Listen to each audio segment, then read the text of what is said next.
Pulanglah. Kemas barangmu. Kamu hanya punya waktu 24 jam. Itu bisikan ibu kandung saya sendiri saat menyelipkan sebuah amplop ke telapak tangan saya. Tepat di depan suami saya. Saya tidak mengerti apa-apa. Sampai malam itu saya membukanya sendirian. Di dalamnya bukan uang. Di dalamnya ada secari kertas dengan tulisan tangan ayah saya yang sudah meninggal 3 tahun lalu. Dan tulisan itu mengubah segalanya. Halo sahabat, selamat datang kembali di channel ini. Sebelum cerita dimulai, tulis di kolom komentar kalian menonton dari daerah mana. Jangan lupa like dan subscribe agar channel ini terus berkembang. Sekarang, izinkan saya menceritakan malam tergelap dalam hidup saya. Nama saya Vanessa, usia saya 32 tahun. Saya bekerja sebagai notaris di sebuah kantor di kawasan Kuningan, Jakarta. Sudah 8 tahun saya menjalani profesi ini. Tanda tangan saya mengesahkan surat warisan, akta jual beli, dan perjanjian orang lain. Saya tahu betul kekuatan sehelai kertas bermaterai. Saya hanya tidak pernah menyangka kertas itu suatu hari akan dipakai untuk menjebak saya sendiri. Saya menikah dengan Rendra 8 tahun lalu. Ia tampan, tenang, pandai bicara. Dulu saya pikir saya perempuan paling beruntung di dunia. Saya ingat hari pertama kami bertemu di sebuah seminar hukum bisnis. Ia datang menghampiri saya, sopan, penuh perhatian, mengajukan pertanyaan yang membuat saya merasa dihargai sebagai seorang profesional. Tidak banyak pria yang melihat saya seperti itu. Kebanyakan hanya melihat anak seorang pengusaha kaya, Rendra, saat itu terlihat berbeda. Saya tidak tahu. Perbedaan itu hanyalah topeng yang ia kenakan dengan sangat rapi. Kami punya seorang putri, namanya Bila, baru 5 tahun. Senyumnya menyembuhkan hari-hari berat saya. Rumah kami di kawasan Bintaro, asri dan rapi, dengan taman kecil yang saya rawat sendiri. Dari luar, hidup saya tampak sempurna. Tetangga sering memuji kami sebagai pasangan ideal. Hanya saja, di balik dinding rumah itu, ada satu orang yang tidak pernah menganggap saya bagian dari keluarga. Ibu mertua saya, Ibu Ida, usianya 60 tahun. Sejak hari pertama saya menikah, tatapannya pada saya selalu dingin. Bagi Ibu Ida, saya bukan menantu. Saya hanya perempuan yang merebut anak lelakinya. Setiap masakan saya selalu kurang asin atau terlalu manis di lidahnya. Setiap cara saya mengasuh Bila selalu salah di matanya. Ia tinggal bersama kami sejak ayah mertua saya meninggal. Dan sejak itu, rumah saya perlahan berhenti menjadi rumah saya. Saya seperti tamu di rumah yang saya beli dengan uang ayah saya sendiri. Ada juga Ratri, adik ipar saya. Usianya 33 tahun. Manis di depan, tajam di belakang. Ratri yang selalu membisikkan sesuatu ke telinga ibunya. Ratri yang menghitung setiap rupiah di rumah ini, seolah semuanya akan menjadi miliknya. Ia sering datang berkunjung, lalu tinggal berhari-hari, memakai barang-barang saya tanpa izin, dan menatap perhiasan saya dengan mata yang tidak pernah bisa ia sembunyikan. Awalnya saya kira ini hanya soal perbedaan watak. Saya kira cukup saya bersabar, cukup saya mengalah. Dan suatu hari, mereka akan menerima saya. Ternyata saya salah besar. Kesabaran saya di mata mereka hanyalah kelemahan yang bisa dimanfaatkan. Ayah saya, Pak Haris, adalah seorang pengusaha properti. Ia membesarkan saya hampir sendirian setelah ia dan ibu saya berpisah ketika saya kecil. Ayah keras, tapi cerdas. Dan ia mencintai saya melebihi apapun. Ia yang mengajari saya membaca kontrak sejak saya remaja. Ia yang berkata, "Wen, di dunia ini, orang bisa berbohong dengan mulut, tapi sulit berbohong dengan kertas bermaterai. Belajarlah membaca kertas, maka kamu tidak akan mudah ditipu." Saya tidak pernah tahu. Kelak nasihat itulah yang akan menyelamatkan hidup saya. 3 tahun lalu, ayah meninggal karena serangan jantung. Mendadak, tanpa sempat berpamitan. Pagi itu, ia masih menelpon saya, menanyakan kabar Bila. Sore itu, Ia sudah tiada. Saya kehilangan satu-satunya orang yang benar-benar berdiri di pihak saya. Di pemakaman, saya menangis sampai tidak bisa berdiri. Dan di tengah kesedihan itu, saya tidak menyadari ada mata-mata yang justru sedang berbinar, melihat kepergian ayah sebagai pintu yang akhirnya terbuka. Yang aneh, sejak pemakaman ayah, sikap Rendra berubah. Ia jadi lebih perhatian, terlalu perhatian. Ia mulai bertanya tentang harta ayah, tentang surat-surat, tentang rekening, tentang apakah ayah punya simpanan yang tidak saya ketahui. Saya pikir ia hanya ingin membantu saya mengurus warisan. Saya yang sedang berduka, bahkan bersyukur punya suami yang begitu peduli. Saya menyandarkan kepala di bahunya dan mengira saya sedang dipeluk, padahal saya sedang ditimbang. Seperti orang menimbang emas sebelum membelinya. Padahal ada satu hal yang tidak saya ketahui. Saya tidak pernah tahu di mana ayah menyimpan harta sebenarnya. Saat itu saya hanya menerima rumah Bintaro dan sedikit tabungan. Saya kira hanya itu yang ayah tinggalkan. Saya tidak tahu di suatu tempat ada sesuatu yang jauh lebih besar. Dan saya tidak tahu. Ada orang yang sudah mengincarnya jauh sebelum saya menyadarinya. Malam itu, saat semua tampak baik-baik saja, saya tidak tahu bahwa permainan sudah dimulai. Saya hanya seorang janda muda yang berduka, yang mengira bahaya terbesar dalam hidupnya sudah lewat. Padahal bahaya itu justru sedang tidur di sebelah saya. Tanda pertama muncul 6 bulan setelah ayah meninggal. Sore itu, Ibu Ida memanggil saya ke ruang tamu. Di meja sudah ada Rendra, Ratri, dan seorang pria asing berjas rapi. Namanya Dimas. Katanya rekan bisnis Rendra. Senyumnya licin. Matanya menghitung saya seperti orang menghitung angka. Vanessa, kata Ibu Ida pelan, Rendra sedang butuh modal untuk usaha baru. Kebetulan, harta peninggalan ayahmu kan tidak terurus. Sayang kalau hanya diam. Saya menatap Rendra. Ia tidak menatap saya balik. Modal berapa, Bu? Tanya saya. 2 miliar, jawab Dimas. Cepat sekali, seolah angka itu sudah disiapkan jauh sebelum saya masuk ke ruangan. Saya menarik napas. 2 miliar bukan jumlah kecil. Dan saya sebagai notaris tahu betul satu hal. Kalau niatnya tulus, mereka tidak akan butuh tanda tangan saya di atas surat yang belum sempat saya baca. Saya perlu mempelajari dokumennya dulu, kata saya tenang. Ibu Ida mengeras. Mempelajari. Kamu ini istri atau lawan? Suamimu butuh bantuan. Kamu malah hitung-hitungan. Rendra menggenggam tangan saya. Lembut sekali. Sayang, ini demi masa depan kita. Demi Bila. Percaya sama Mas. Saya tidak menjawab.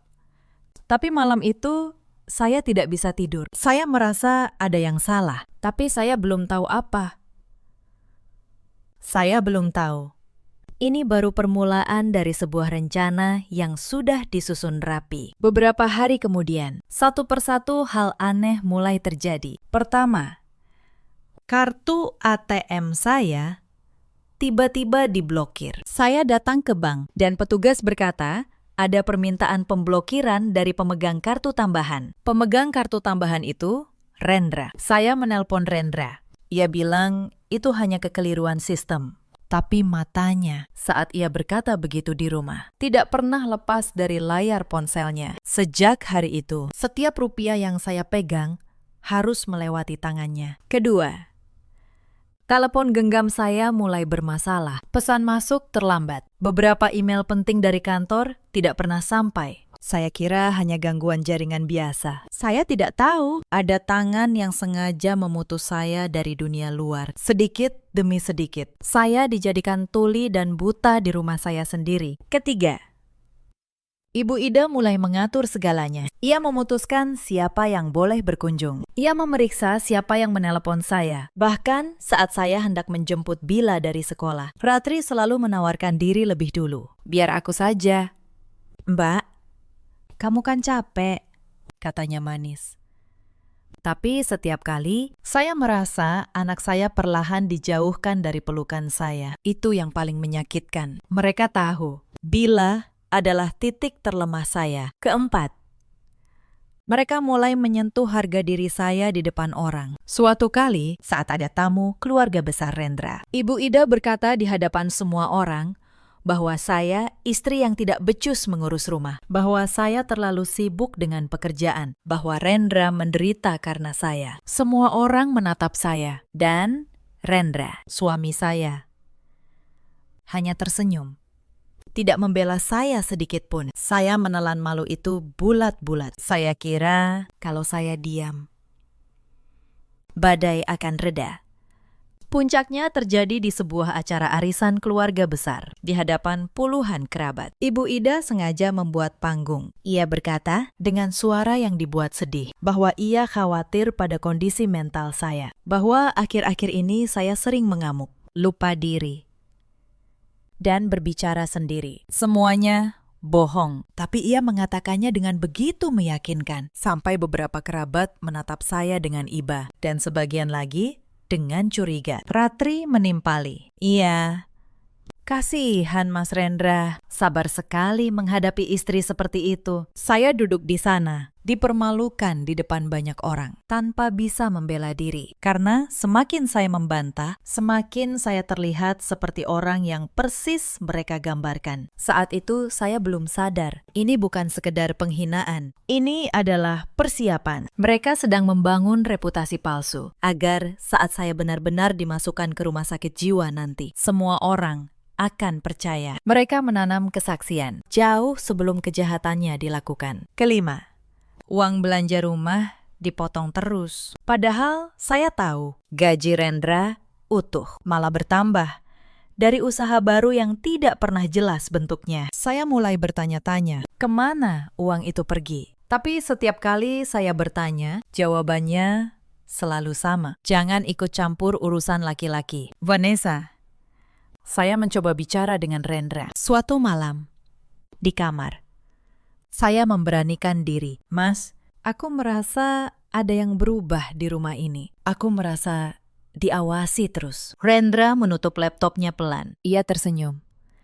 Senyum yang dulu membuat saya jatuh cinta. Kamu terlalu banyak pikiran. Sayang, ibu hanya sayang sama kita. Sudah, jangan macam-macam. Percayakan semua sama Mas. Percayakan semua sama Mas. Kata-kata itu terdengar manis. Tapi malam itu, untuk pertama kalinya, saya tidak bisa memejamkan mata di samping suami saya sendiri. Karena saya mulai sadar, dinding rumah ini bukan lagi melindungi saya. Dinding ini sedang menutup rapat di sekeliling saya. Keenam, datang malam yang tidak akan pernah saya lupakan. Saya terbangun tengah malam karena haus. Saat melewati ruang kerja, saya mendengar suara pelan dari balik pintu. Suara Rendra, Ibu Ida, dan Dimas. Saya berhenti. Saya menahan napas. Dan saya mendengar potongan kalimat yang membuat tubuh saya membeku. Sekali dia tanda tangan. Kita urus surat dokternya. Setelah itu, dia masuk. Kita yang pegang semua. Itu suara Dimas. Anaknya bagaimana? Itu suara Ibu Ida. Bila kita titipkan dulu, jadi jaminan biar ibunya menurut. Itu suara Rendra, suami saya, ayah dari anak saya, membicarakan putrinya sendiri seperti membicarakan barang gadai. Saya berdiri di lorong gelap itu, gemetar. Saya hampir saja menjerit, tapi sesuatu di dalam diri saya, mungkin darah ayah saya, menahan saya. Dayamite, kata batin saya, diam dan dengarkan. Karena untuk pertama kalinya, saya tahu persis apa yang sedang saya hadapi. Bukan keluarga yang sulit, tapi komplotan yang ingin menghancurkan saya. Malam itu, saya kembali ke kamar dengan langkah pelan. Saya berbaring di samping Rendra yang pura-pura tidur, atau mungkin benar-benar tidur dengan tenang setelah merencanakan kehancuran istrinya. Saya menatap langit-langit sampai pagi, dan di sanalah dalam gelap saya berhenti menjadi korban. Saya mulai berpikir seperti notaris. Apa yang mereka butuhkan dari saya? Tanda tangan. Apa yang bisa menyelamatkan saya? Bukti. Saya hanya perlu lebih sabar dari mereka dan lebih pintar. Esok harinya, jaring itu dirapatkan lagi. Pagi-pagi, atasan saya di kantor menelpon. Suaranya bingung. Katanya, ada surat pengunduran diri atas nama saya yang dikirim ke kantor, lengkap dengan tanda tangan yang mirip sekali dengan tanda tangan saya. Saya terkejut. Saya tidak pernah membuat surat itu. Saya langsung tahu.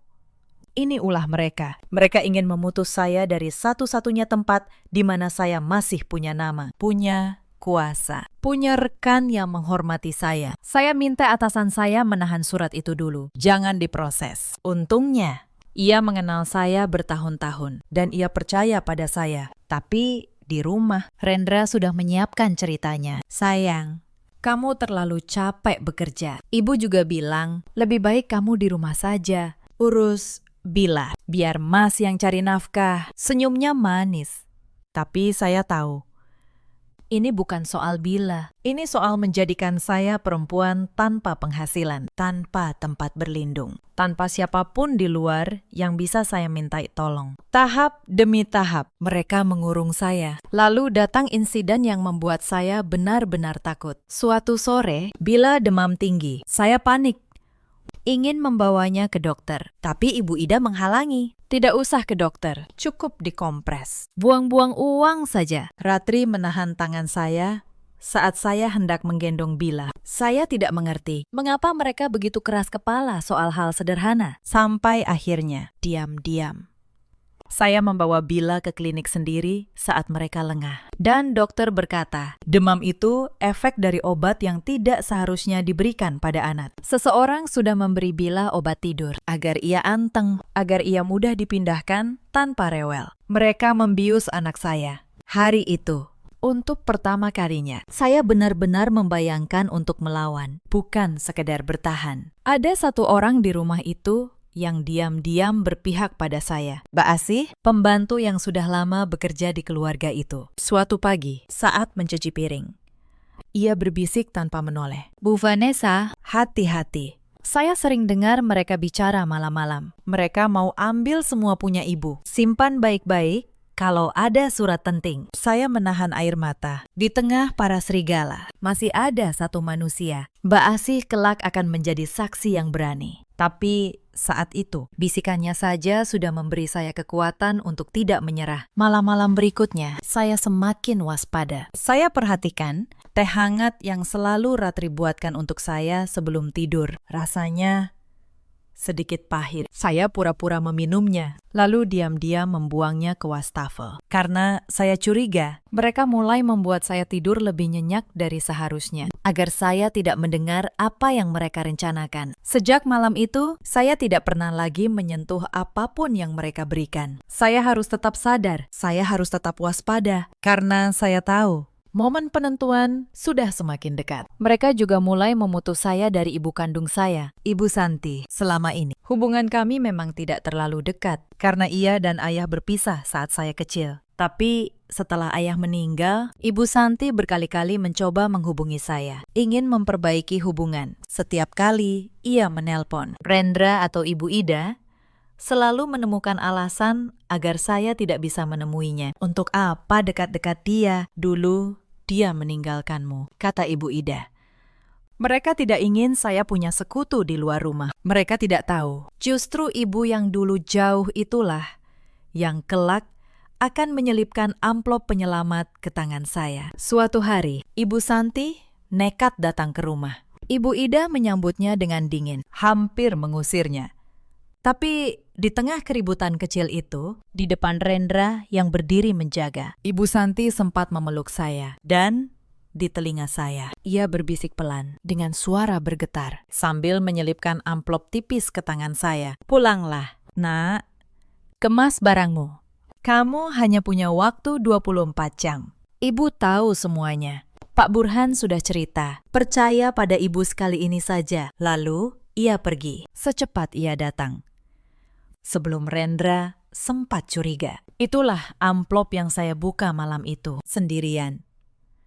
Di dalamnya ada secari kertas dengan tulisan tangan ayah saya. Sebuah pesan singkat yang dulu ia titipkan pada Ibu Santi. Dan sebuah nomor telepon. Nomor Pak Burhan. Di kertas itu, ayah menulis, kalau kamu sudah terdesak, Hubungi orang ini. Dia memegang kunci segalanya. Saya menatap tulisan tangan ayah itu lama sekali. Dan untuk pertama kalinya, saya merasa tidak sendirian. Ibu Santi, ibu yang dulu saya kira meninggalkan saya, ternyata diam-diam telah menjadi penjaga terakhir saya. Bersama Pak Burhan. Mereka berdua sudah lama mengatur jalan keluar untuk saya. Menunggu saat yang tepat. Lalu, seolah langit benar-benar mendengar, semuanya mulai bergerak. Keesokan paginya, saya menghubungi nomor itu diam-diam. Dan tak lama, Pak Burhan mengirim pesan singkat ke nomor kantor saya. Bukan nomor pribadi. Ia tahu nomor pribadi saya tidak aman. Isinya hanya satu kalimat. Vanessa, ayahmu menitipkan sesuatu pada Bapak. Temui Bapak segera. Dan jangan beritahu siapapun. Pak Burhan. Saya samar mengingatnya. Ia notaris senior, sahabat lama ayah saya. Dada saya berdebar. Untuk pertama kalinya dalam berbulan-bulan, ada secercah cahaya. Tapi saya tahu, saya harus sangat berhati-hati. Karena di rumah itu, setiap langkah saya diawasi. Saya menunggu kesempatan. 3 hari kemudian, Rendra dan Ibu Ida pergi menghadiri sebuah acara. Hanya sebentar, saya pamit ke kantor. Tapi saya tidak ke kantor. Saya menemui Pak Burhan di sebuah rumah sederhana di pinggir kota. Dengan beberapa kali berganti taksi, agar tidak ada yang bisa membuntuti. Pria tua itu menyambut saya dengan mata berkaca. Kamu mirip sekali dengan ayahmu, katanya. Lalu, wajahnya berubah serius. Vanessa, ayahmu datang ke Bapak setahun sebelum ia meninggal. Ia ketakutan. Ia bilang, kalau sampai ia tiada, kamu akan dikelilingi serigala. Ia menitipkan ini dan berpesan agar Bapak hanya menyerahkannya saat keadaanmu sudah benar-benar terdesak. Pak Burhan mengeluarkan sebuah amplop tebal. Di dalamnya ada satu kunci kotak deposit bank, sebuah ponsel sederhana yang masih tersegel, dan secarik surat. Tapi sebelum saya sempat membaca suratnya, ponsel saya berdering. Rendra. Kamu di mana, sayang? Ibu cari kamu. Suaranya tenang, tapi ada sesuatu di baliknya yang membuat bulu kuduk saya berdiri. Sebentar lagi pulang, Mas, jawab saya. Setenang mungkin. Saya menyembunyikan amplop itu di balik baju. Saya pamit pada Pak Burhan. Kalau saatnya tiba, Nak, hubungi Bapak lewat ponsel itu. Bapak akan siap, bisiknya. Saya pulang, dan saat saya tiba di rumah, saya tahu sesuatu yang besar sedang menunggu saya. Malam itu, semua topeng akhirnya jatuh. Saya pulang dan mendapati ruang tamu penuh. Ibu Ida, Ratri, Dimas, dan Rendra. Semua menunggu di meja. Sudah tersusun tumpukan dokumen tebal. Di atasnya, sebuah pena diletakkan rapi seperti umpan. Duduk. Vanessa, kata Ibu Ida, nadanya bukan permintaan. Itu perintah. Rendra menarik kursi untuk saya. Sayang, ini surat persetujuan untuk usaha bersama. Tinggal kamu tanda tangan. Semua beres. Demi masa depan kita, demi Bila. Saya menatap dokumen itu. Sebagai notaris, mata saya langsung menangkap janggalnya. Itu bukan surat usaha. Itu surat kuasa penuh, surat yang menyerahkan seluruh hak atas harta peninggalan ayah saya, termasuk yang belum saya ketahui keberadaannya, kepada Rendra.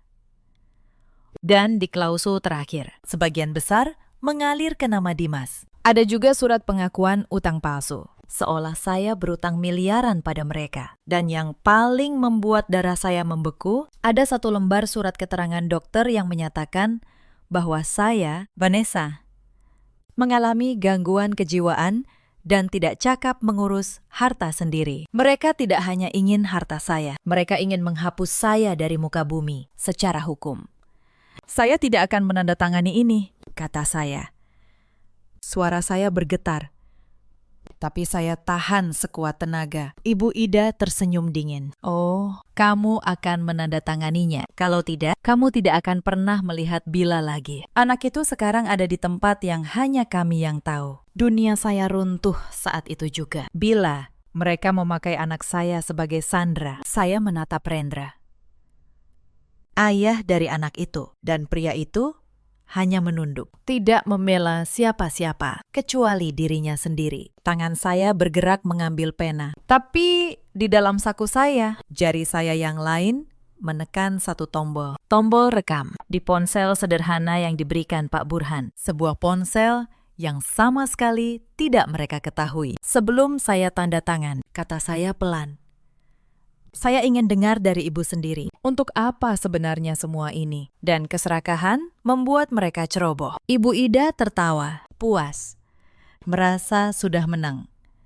Untuk apa lagi kalau bukan untuk harta ayahmu? Kami sudah tahu sejak lama. Ayahmu menyembunyikan aset besar di suatu tempat. Begitu kamu tanda tangan, semua jadi milik kami. Dan kamu akan kami kirim ke rumah sakit jiwa. Bersih, rapi, tanpa ada yang curiga. Orang gila tidak akan dipercaya siapa-siapa. Pratri menimpali, suaranya penuh kemenangan. Aku yang menyusun surat psikiaternya. Mbak, dokternya kenalan Dimas. Pintar, kan? Mbak tinggal masuk, kami yang menikmati. Semua terekam, setiap kata. Saya menandatangani dokumen itu dengan tangan gemetar. Bukan karena takut, tapi karena saya tahu tanda tangan itu tidak akan ada artinya. Karena beberapa jam sebelumnya, lewat ponsel rahasia itu, saya sudah mendapat kabar dari Pak Burhan. Bila aman. Ia sudah dijemput diam-diam oleh ibu kandung saya, Ibu Santi, dari rumah kerabat tempat mereka menyembunyikannya. Mereka menggertak saya dengan anak yang sebenarnya sudah tidak ada lagi di tangan mereka. Saya hanya perlu bertahan 1 malam lagi. 1 malam terakhir di sarang serigala. Malam itu adalah malam terpanjang dalam hidup saya. Saya naik ke tempat tidur. Saya menarik selimut sampai dada. Rendra masih mengetik di laptopnya, merancang masa depan yang ia kira sudah berhasil ia rebut. Saya berpura-pura tidur. Saya mengatur napas, lambat dan teratur, seolah saya sudah pulas. 1 jam berlalu. Suara ketikan tidak berhenti. Punggung saya kaku karena tegang. 2 jam berlalu. Jam dinding berdentang 12 kali. Tengah malam. Suara ketikan berhenti.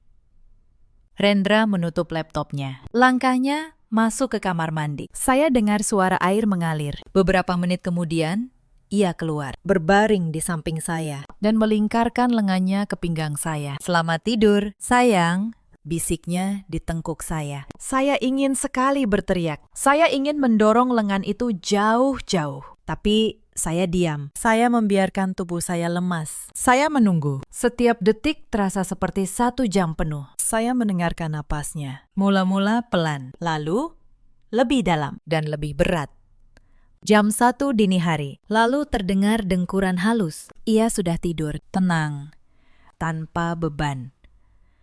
Tapi saya masih menunggu. Saya harus benar-benar yakin. Saya menghitung dalam hati, sampai 100, lalu 100 lagi. Saya mendengarkan setiap suara di rumah itu. Detak jam, angin yang menggesek jendela, suara langkah Ibu Ida yang sempat ke kamar mandi, lalu kembali ke kamarnya.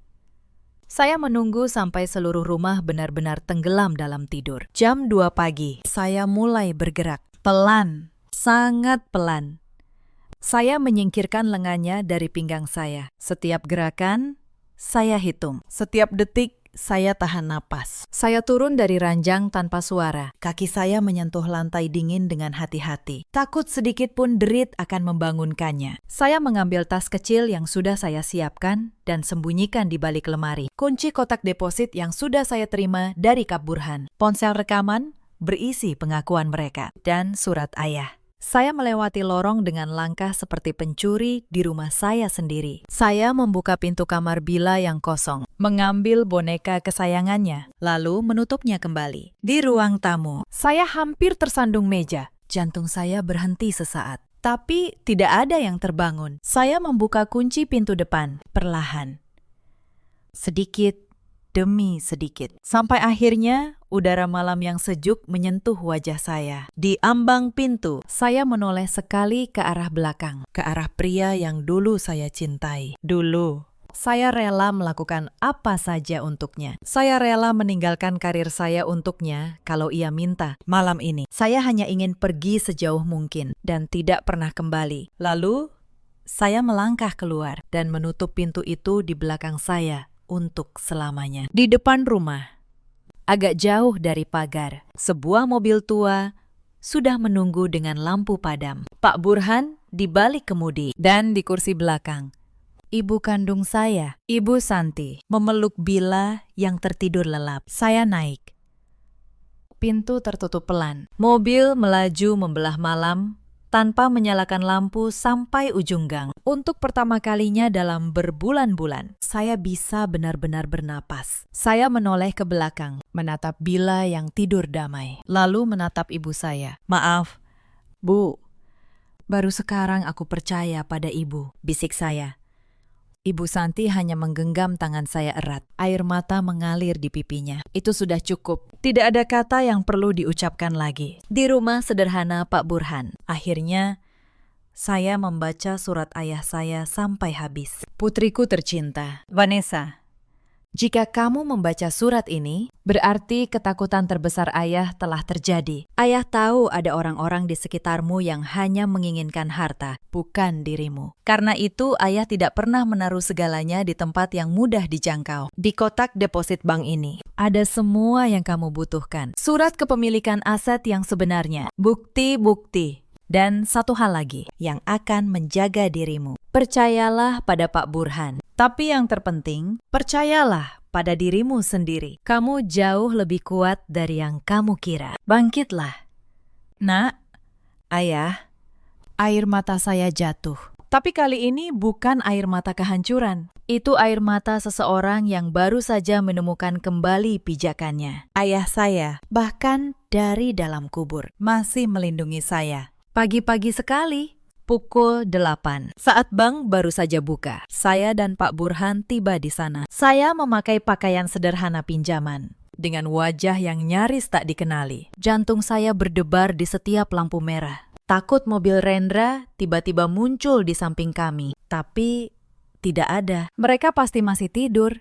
Masih mengira saya terkurung di kamar. Petugas bank mengantar kami ke ruang brankas di lantai bawah. Saya menyerahkan kunci. Sebuah kotak logam ditarik keluar dan diletakkan di atas meja. Saya membuka tutupnya dengan tangan gemetar. Isinya penuh sesak. Tumpukan dokumen yang diikat rapi, beberapa flash disk, dan di lapisan paling bawah, sertifikat-sertifikat tanah, saham, dan rekening atas nama saya, yang nilainya bukan 2 miliar, melainkan puluhan kali lipat dari itu. Ayah saya tidak meninggalkan saya dalam keadaan miskin. Ayah saya meninggalkan saya dalam keadaan bersenjata lengkap. Saya mencolokkan salah satu flash disk ke laptop Pak Burhan. Isinya membuat saya terdiam lama. Di sana ada rekaman, catatan, dan dokumen yang dikumpulkan ayah saya selama setahun terakhir hidupnya. Ternyata ayah sudah lama mencurigai Rendra. Ayah diam-diam menyelidiki suami saya sendiri. Dan apa yang ia temukan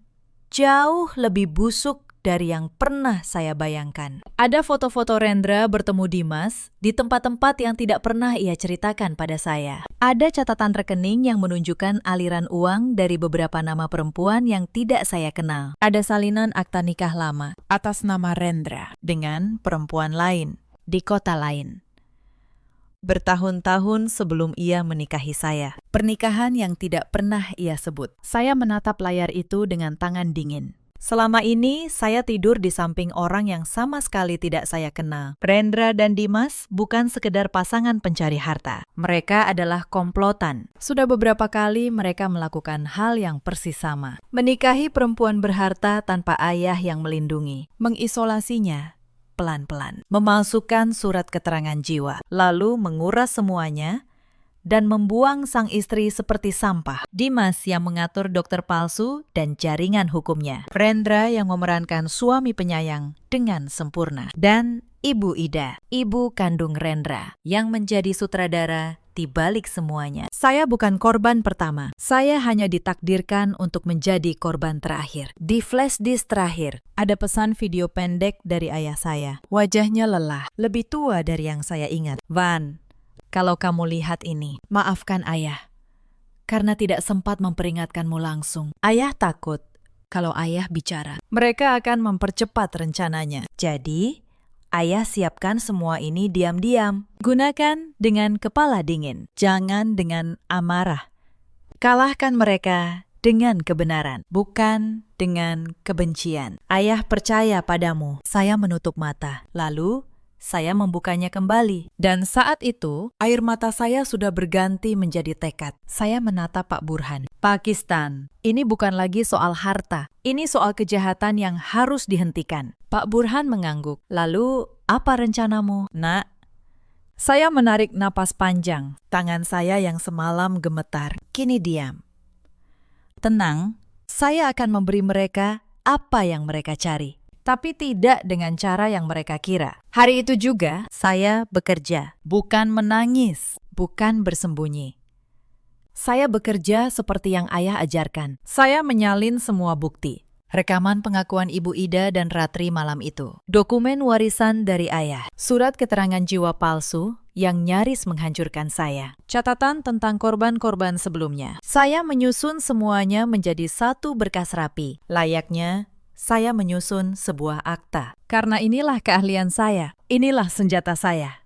Mereka mengira kelemahan saya adalah tanda tangan. Padahal, justru disitulah letak kekuatan saya. Lalu saya menghubungi seorang teman lama dari Fakultas Hukum, yang kini menjadi seorang jaksa. Saya juga menghubungi seorang penyidik kepolisian yang dulu pernah ayah saya bantu di masa sulitnya. Saya menyerahkan salinan berkas itu. Bukan untuk balas dendam yang membabi buta, tapi untuk keadilan yang sah. Hitam di atas putih. Sementara itu, saya tahu Rendra dan Ibu Ida akan segera panik. Saat mereka bangun dan mendapati saya hilang, mereka akan mencari saya kemana-mana. Dan saya sudah menyiapkan tempat di mana mereka justru akan menemukan diri mereka sendiri terperangkap. Saya mengirim satu pesan ke ponsel Rendra dari nomor yang tidak ia kenal. Isinya singkat. Aku ada di rumah ibuku. Bawa semua dokumen kalau mau bicara baik-baik. Kalau tidak, semuanya aku serahkan ke polisi. Saya tahu mereka tidak akan datang baik-baik. Saya tahu keserakahan dan kemarahan akan membutakan mata mereka. Saya memasang beberapa kamera kecil tersembunyi di rumah ibu saya. Lalu, saya menunggu bersama Pak Burhan, 2 penyidik berpakaian preman, dan jaksa teman saya. Semua bersembunyi rapat di ruang sebelah. Tepat seperti dugaan saya. 1 jam kemudian, sebuah mobil berhenti mendadak di depan gang rumah ibu saya. Pintu terbuka. Rendra dan Ibu Ida melompat keluar. Mereka tidak lagi terlihat seperti menantu dan mertua berkelas. Wajah mereka merah padam oleh amarah. Vanessa, buka pintunya. Rendra menggedor pintu dengan brutal. Aku tahu kamu di dalam. Keluar. Tidak ada jawaban. Rumah itu sengaja saya buat tampak kosong dan gelap. Persetan dengan pintu, teriak Ibu Ida. Suaranya melengking panik. Dobrak saja.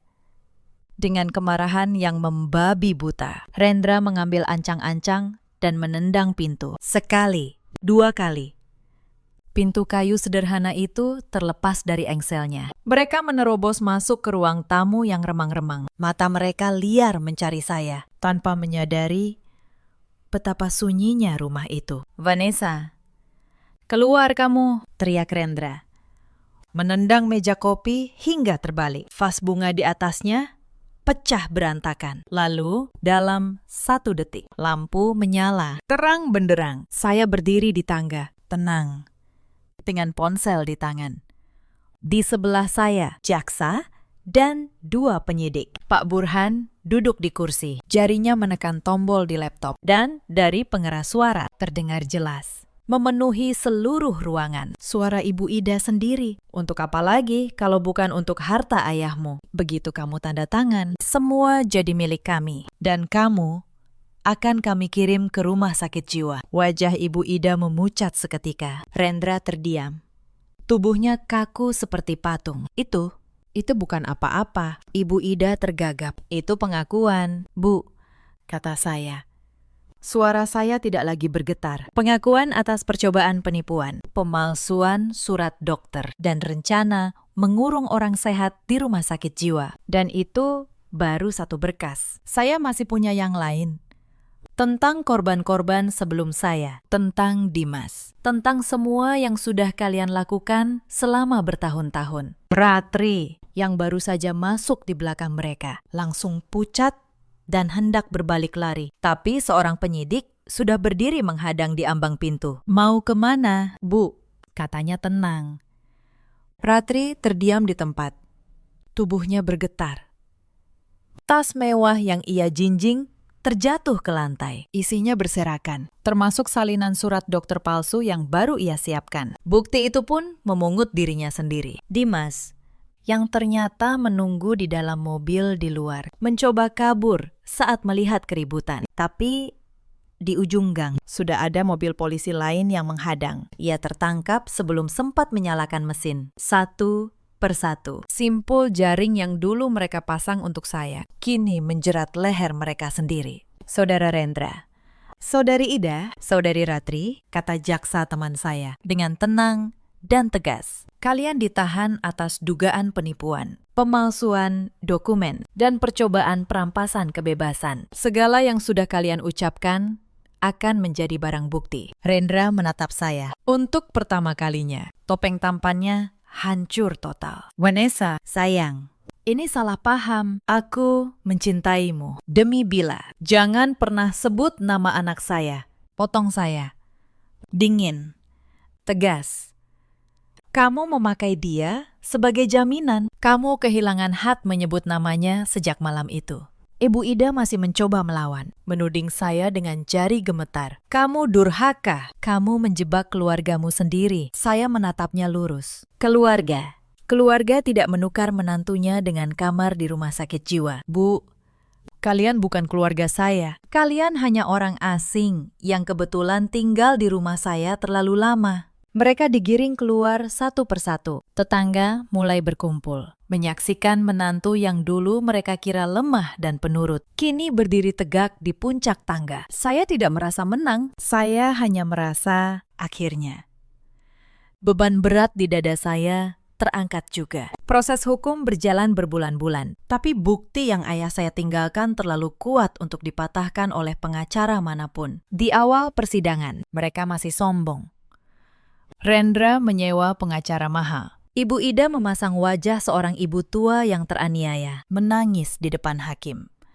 Berkata bahwa ia hanya korban menantu yang durhaka dan haus harta. Untuk sesaat, saya sempat takut bahwa kebohongan mereka akan menang lagi, seperti yang sudah-sudah. Tapi saya ingat pesan ayah, kalahkan mereka dengan kebenaran, satu persatu. Bukti dibuka di ruang sidang. Rekaman pengakuan Ibu Ida diputar. Surat keterangan jiwa palsu diperlihatkan. Lengkap dengan kesaksian dokter yang akhirnya mengakui telah disuap Dimas. Mbak Asi, pembantu itu, berdiri di kursi saksi dengan suara gemetar tapi jujur, menceritakan semua percakapan malam yang pernah ia dengar dan yang paling menghancurkan pembelaan mereka. Beberapa korban sebelumnya akhirnya berani datang. Perempuan-perempuan yang dulu dihancurkan dengan cara yang sama, yang selama ini diam karena malu dan takut, kini berani bersuara. Karena saya yang lebih dulu membuka jalannya, saya melihat wajah Rendra perlahan kehilangan warnanya.